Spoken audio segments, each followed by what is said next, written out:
सूरज नाम का एक 19 साल का लड़का अपने माता पिता और छोटी बहन के साथ रहता था।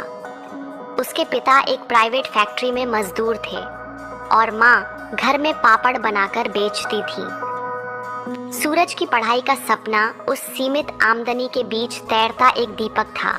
सूरज का सपना था सरकारी इंजीनियर बनना, लेकिन हालात उसके रास्ते में दीवार बनकर खड़े थे।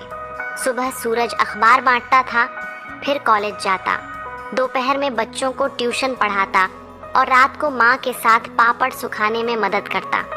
और जब सब सो जाते तभी सूरज पढ़ाई शुरू करता था। एक दिन उसकी जिंदगी ने और भी कठोर मोड़ ले लिया। उसके पिता की फैक्ट्री अचानक बंद हो गई।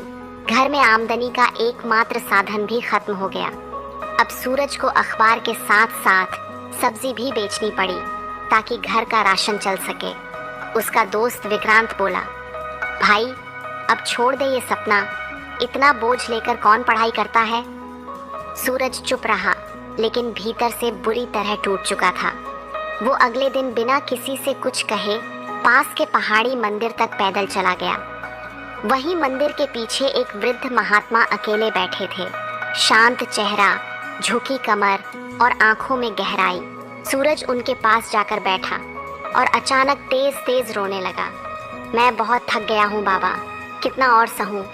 मेहनत करता हूँ पर हालात और बुरे हो जाते हैं, कोई रास्ता नहीं दिखता। महात्मा मुस्कुराए और बोले, बेटा एक काम करोगे मेरे लिए। सूरज ने आंसू पोंछते हुए कहा, हाँ बाबा।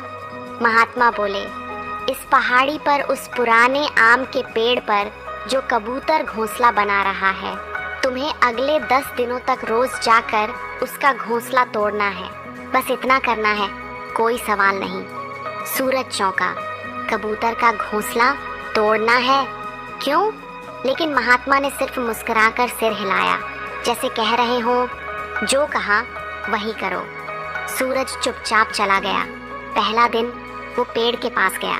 डालियों के बीच कबूतर एक एक तिनका जोड़ रहा था।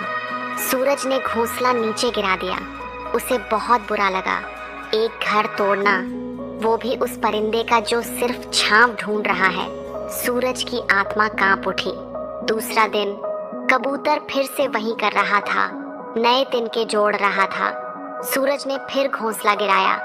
हर दिन वो यही करता और हर दिन उसे भीतर से अजीब ग्लानि होती, पर उसने एक भी सवाल नहीं पूछा, क्योंकि वो जानता था महात्मा कुछ समझाना चाहते हैं। 10वां दिन कबूतर ने फिर से घोंसला बना लिया था। सूरज घोंसले को गिराने के लिए हाथ बढ़ा ही रहा था, फिर खुद रुक गया। वो वापस महात्मा के पास आया और बोला, बाबा मैं समझ नहीं पा रहा। मैं रोज उसका घर तोड़ता रहा, पर वो रोज फिर से बनाने लगता था। मुझे हर दिन बुरा लगता था, लेकिन मैंने किया क्योंकि आपने कहा। अब बताइए इसका मतलब क्या है। महात्मा ने गहरी सांस ली और बोले, यही है मेरी पहली सीख। लगातार मेहनत का मतलब सिर्फ काम करना नहीं होता, बल्कि हर हार के बाद दोबारा शुरू करना होता है। वो कबूतर जानता है कि उसका घोंसला टूट सकता है, फिर भी वो रोज नई उम्मीद से तिनके जोड़ता है, क्योंकि उसे यकीन है जिस दिन सामने वाला थक जाएगा उस दिन उसका घोंसला बच जाएगा। बेटा दुनिया भी ऐसे ही है, हालात बार बार तुम्हारे सपनों को गिराएंगे, लेकिन अगर तुम कबूतर की तरह रोज फिर से उठोगे तो एक दिन तुम्हारे सपनों का घर भी बनकर रहेगा।